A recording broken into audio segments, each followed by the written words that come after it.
Oigan, ¿se acuerdan de esa canción viral que sonaba igualita a Drake y The Weeknd, pero pues no eran ellos? Claro, sí. O esa imagen que ganó un premio y, sorpresa, la hizo una inteligencia artificial. Bueno, justo ahí nos vamos a meter hoy. En ese remolino donde la tecnología está, pues, retando todo lo que pensábamos sobre la creación. Es que herramientas como ChatGPT, Midjourney, DALL-E ya están por todos lados, ¿no? Sí, exacto. Las usan estudiantes, creadores, profesionistas. Lo comentaban Camilo Palacios y Juan Antonio en las entrevistas que revisamos, ¿te acuerdas? Ajá, totalmente. Ok, entonces vamos a tratar de desenredar esto. El tema es esa colisión casi inevitable entre la IA generativa y las leyes de propiedad intelectual. Sí, uno de los textos, el de Andrés Ramón, lo llama un jaque a los derechos de autor, tal cual. En varias cosas. Análisis legales de expertos, como el mismo Andrés Ramón, Díaz Nossi, Muñoz Vela, Ujú. y también en las experiencias de quienes usan estas herramientas, ¿no? Como los creadores que mencionaste, Palacios y Juan Antonio. Exacto. Así es. Y la misión aquí, digamos, es navegar este laberinto. ¿Es legal? ¿Es creativo? ¿Es todo junto? Vamos a intentar aclarar las preguntas más urgentes, ¿no? Sí. ¿Qué onda con el material que usan esta IA para aprender? O sea, ¿de dónde lo sacan? Y luego, ¿quién es dueño de lo que crean? Y la gran pregunta, ¿necesitamos reglas nuevas? ¿Quizás globales? Uf, es que es un campo que está hirviendo. Hay debates intensos y, seamos sinceros, todavía hay muy pocas respuestas definitivas. Mucha incertidumbre. Bueno, empecemos por el principio. Los insumos, la comida de la IA, por decirlo así. Ajá. Como explican Muñoz Vela y Díaz Nossi, estos sistemas se entrenan, pues, devorando cantidades masivas de información.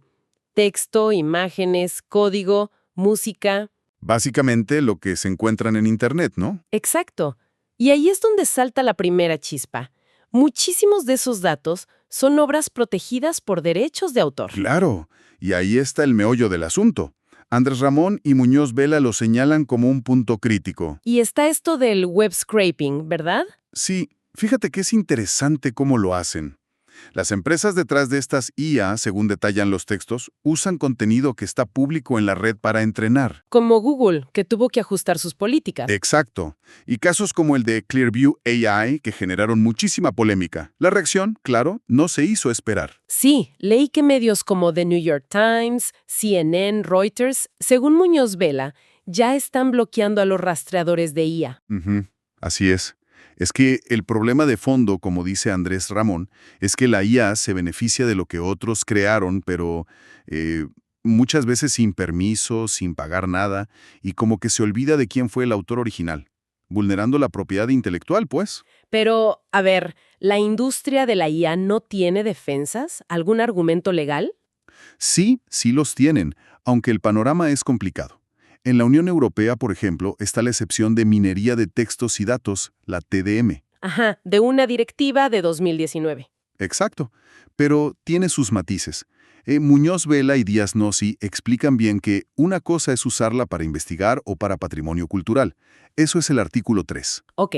Y otra muy distinta es para usos generales, incluso comerciales, que es el artículo 4. Y ahí, ojo, los dueños de los derechos pueden decir, oye, con mi obra no. Es el famoso opt-out. Claro, el derecho a negarse. Sí, pero eso genera más preguntas, ¿no? ¿Cuánto tiempo pueden guardar esas copias que hicieron para la minería? ¿O qué pasa si un país quiere ir más lejos? ¿Mencionabas algo de Polonia? Sí. Muñoz Vela comenta que Polonia podría estar pensando en prohibir que se use la TDM para entrenar IA generativa. Imagínate. Es un campo minado legalmente. ¿Y fuera de Europa? ¿Cómo está la cosa? Pues varía mucho. En Estados Unidos, su defensa principal es el fair use, el uso legítimo. Es un concepto más flexible, pero se decide caso por caso. Mucha incertidumbre. O sea, no hay una regla clara para todos. Exacto. En Reino Unido tienen el fair dealing, que es más restrictivo. Aplica a cosas muy específicas, como investigación no comercial. Y probablemente no cubre el entrenamiento de IA a gran escala con fines comerciales. ¿Y en otros lados? Pues mira, Muñoz Vela describe bien este mosaico. Japón parece tener una excepción más amplia, pero en muchos otros lugares simplemente no hay regulación específica todavía. Un vacío legal, digamos. ¿Y esta falta de de armonía nos lleva a los tribunales. De cabeza. Y al debate ético también. Ya hay pleitos legales muy sonados. Díaz Nossi y Muñoz Vela mencionan el de Getty Image contra Stability AI por usar sus fotos. Claro, el de las imágenes. Y hay demandas de artistas, de escritores contra varias empresas, Stability AI, Midjourney, OpenAI, Meta, por usar sus obras para entrenar los modelos. Vaya. Incluso en el mundo legal, Thomson Reuters demandó a Ross Intelligence por usar sus bases de datos. Probar la infracción es difícil, y que cada país tenga leyes distintas no ayuda a nada. Y más allá de la ley está la ética, ¿no? Precisamente, las fuentes lo plantean. ¿Es correcto construir negocios millonarios usando el trabajo de otros sin permiso? ¿Se necesita? Pues respeto. Y quizás nuevos modelos. Muñoz Vela menciona el acuerdo de Associated Press con OpenAI, o las pláticas de Google con la industria musical. Se están buscando salidas. Ok. Ahora cambiemos un poco el enfoque. Hablemos de los resultados, de lo que produce la IA, los outputs. Ajá, lo que sale de la máquina. La pregunta clave aquí es, ¿puede la IA solita ser autora de algo que se pueda proteger con derechos de autor? Esa es la pregunta del millón. Porque, tradicionalmente, como nos recuerdan Muñoz Vela y Díaz Nossi, necesitas dos cosas: un autor humano y originalidad. Y ahí es donde se complica. Sí, porque hay que diferenciar. Si una persona usa la IA como una herramienta muy avanzada y esa persona le mete mucha creatividad, dirige el proceso, pues la obra final seguramente sí se puede proteger. Es una creación con IA. Ok, ahí el humano es clave. Exacto. El problema gordo está en las creaciones por IA, donde la intervención humana es mínima o, de plano, irrelevante. Ahí falta el autor humano. Y luego viene la otra pregunta. ¿Eso que sale es realmente original? Claro, ¿qué significa original? Es que ni siquiera hay una sola definición. En la Unión Europea buscan la impronta personal del autor. En España se habla de novedad objetiva. Y en otros lados es distinto, ¿verdad? Sí, en Reino Unido antes valoraban el sudor de la frente, o sea, el esfuerzo. En Estados Unidos piden un mínimo grado de creatividad. Estas diferencias que exploran Muñoz Vela y Andrés Ramón hacen que no haya una respuesta fácil ni única. Y estas diferencias en cómo vemos la autoría se reflejan en las leyes, supongo. Totalmente. En la Unión Europea y en sistemas de derecho civil, la regla general es: si no hay autor humano, no hay obra protegible. Así de claro, como resume Díaz Nossi. Pero mencionaste el Reino Unido. Ahí, en el Common Law, la cosa es distinta. Su ley sí contempla obras generadas por computadora y dice que el autor es quien hizo los arreglos necesarios. ¿Pero quién es esa persona? ¿El que programó la IA? ¿El que le dio la instrucción? Es una puerta que queda medio abierta. Interesante. ¿Y China? Leí algo de que tienen un enfoque diferente. Sí, China llama mucho la atención. Andrés Ramón, Díaz Nossi y Muñoz Vela comentan casos, como el de Dreamwriter de Tencent, donde los tribunales sí reconocieron derechos de autor a textos hechos por IA. ¿En serio? ¿Cómo funciona eso? Parece que separan la idea de propiedad de la obra de la necesidad de que haya un autor humano. Aceptan que la máquina puede tener una especie de creatividad. Es un contraste brutal con Estados Unidos. Claro, porque en EU la oficina de copyright ha dicho que no a registrar obras sin autor humano, claro, cierto, como el caso del cómic este. El de Castanova, exacto. O cuando negaron que una IA pudiera ser inventora en una patente. Son visiones muy distintas. Y esto nos lleva al debate de si la IA es creativa de verdad. No. Justo. O es nomás, como dice Muñoz Vela, citando a algunos, una lora estadística muy sofisticada, que recombina patrones muy bien, pero sin entender, sin intención. Hay opiniones encontradas. Sí. López de Mántaras, citado en la misma fuente, cree que la IA actual no es creativamente disruptiva como un humano, pero otros, como Margaret Boden, piensan que las máquinas sí pueden mostrar comportamientos que parecen creativos. Pero les falta algo. Parece que sí.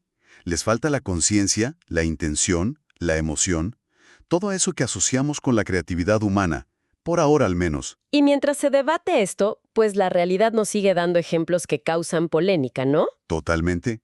La canción esa imitando a Drake y The Weeknd que mencionaste al principio. O el caso de la escritora Jane Friedman, que encontró libros falsos con su nombre en Amazon hechos con IA. ¡Qué fuerte! Y obras de IA ganando concursos de arte. En Colorado, en los Sony Awards, Muñoz Vela recopila varios de estos casos. Entonces, si decidimos que estas creaciones puras de IA no caben en el derecho de autor como lo conocemos, ¿qué hacemos? ¿Qué alternativas hay? Ujú. Pues se barajan varias ideas. Quizá figuras como los derechos conexos, parecidos a los que tienen los productores de música. O crear derechos nuevos, a medida, los sui generis. O que simplemente sean de dominio público. Esa es otra opción. O incluso protegerlas como propiedad industrial, no intelectual. Son caminos que exploran Díaz Nossi y Muñoz Vela. Aún no hay consenso. Bueno, avancemos un poco más. Hablemos de la interacción humana. Las instrucciones, los famosos prompts. Ajá, lo que le pedimos a la IA. Ahora se habla mucho de la ingeniería de prompts como una habilidad nueva, ¿no? Muñoz Vela lo señala como algo emergente. Sí, y la pregunta que salta es, ¿esos prompts, esas instrucciones, se pueden proteger? Buena pregunta. A ver, una instrucción simple como dibuja un gato azul, pues es solo una idea, y las ideas no se protegen con copyrights. Claro.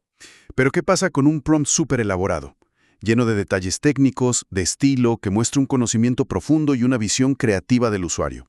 Podría ser distinto. Podría considerarse una obra en sí mismo. Muñoz Vela plantea justo eso. Podrían ser como microobras literarias. O incluso, si una empresa los desarrolla y los guarda con mucho celo, protegerse como secretos comerciales. Es una posibilidad. Y la siguiente pregunta lógica sería, si mi prompt es muy original y detallado, ¿eso me convierte en autor, aunque sea indirectamente, de lo que la IA genera? Esa es otra de las grandes incógnitas. Si yo guío a la IA de forma muy precisa y creativa, ¿soy coautor del resultado? Esto conecta mucho con lo que decían los entrevistados, ¿no? Camilo Palacios veía a la IA como una compañera de debate donde él toma las decisiones finales y pide ser honesto sobre cuántos usó. Ajá. Y Juan Antonio la veía como una extensión para mejorar sus proyectos, sugiriendo un crédito compartido. Parece que la calidad y la originalidad de esa guía humana, del prompt, importan cada vez más para determinar la autoría. Definitivamente. Y todo este panorama que es tan complejo, tan cambiante, pues grita que necesitamos reglas. Urgente, ¿no? Sí, como dicen Andrés Ramón y Muñoz Vela, la tecnología va volando y la ley va caminando, a veces a paso muy lento. Y como la IA y los datos no tienen fronteras. Exacto. Crece la idea que menciona Andrés Ramón de buscar soluciones globales, multilaterales. Quizás una convención internacional bajo la ONU o algo así. Y ya se está haciendo algo en ese sentido. Sí, hay movimientos, aunque cada región va a su ritmo. La Unión Europea está ya casi por aprobar su reglamento de IA, ¿Y qué dice sobre esto? pues va a imponer obligaciones a los modelos más potentes, tienen que ser transparentes sobre los datos de entrenamiento que usaron, sobre todo si estaban protegidos por copyright, y respetar el opt-out que mencionamos. Ok, eso es en Europa. ¿Y en Estados Unidos? Allá, por ahora, parece que prefieran el diálogo, las consultas, que la industria se comprometa voluntariamente, aunque no descartan acciones del gobierno más adelante. ¿Y China? ¿Que decías que tenía un enfoque distinto? China ya tiene medidas provisionales aplicándose. Exigen que las fuentes para entrenar IA sean legítimas, que se respete la propiedad intelectual, que haya transparencia. Vaya, van rápido. Sí. Y el Reino Unido, que al principio parecía querer ser muy pro innovación con códigos voluntarios, ahora como que está reconsiderando, según Muñoz Vela. Y aquí en España ya tenemos la ESIA, la Agencia de Supervisión. Sí, la Agencia Española de Supervisión de IA, pionera en la UE. Vemos enfoques distintos: regulación dura, autorregulación vigilada. Pero regular todo esto debe ser dificilísimo. Uf, sí, los retos son enormes. El principal, que señalan Muñoz Vela y Díaz Nossi, es encontrar el equilibrio. ¿Cómo apoyas la innovación sin afectar los derechos de los creadores humanos? Es la gran pregunta. Y evitar que cada país tenga reglas distintas, ¿no? Sería un caos. Exacto, evitar la fragmentación. Y luego está lo práctico. ¿Cómo aseguras la transparencia? ¿Cómo auditas los billones de datos que usó un modelo para entrenarse? Son preguntas muy, muy difíciles de responder. Es un balance muy delicado. Mucho. Si regulas demasiado, frenas avances que pueden ser buenos. Si regulas muy poco, te arriesgas a dañar industrias creativas enteras y a que el poder se concentre todavía más en unas pocas empresas tecnológicas. Esa es una preocupación que resalta Díaz Nossi. Entonces, resumiendo un poco lo que hemos platicado, vimos la tensión con los inputs, ¿no?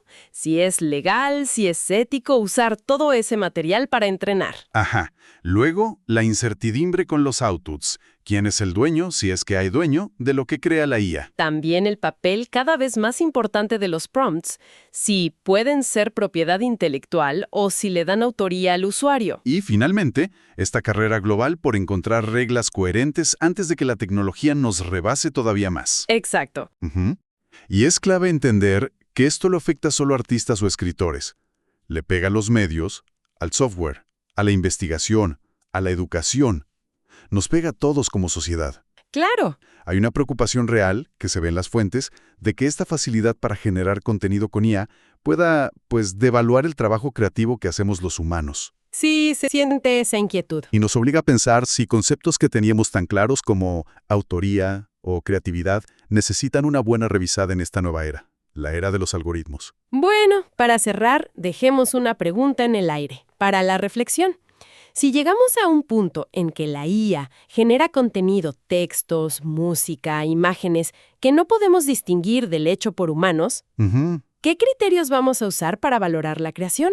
¿Importará más el resultado final o el proceso? Esa pasión humana de la que hablaba Camilo Palacios. Buena pregunta. Del esfuerzo, de la originalidad y de la visión que son genuinamente humanas en un mundo donde convivimos ya con la inteligencia artificial.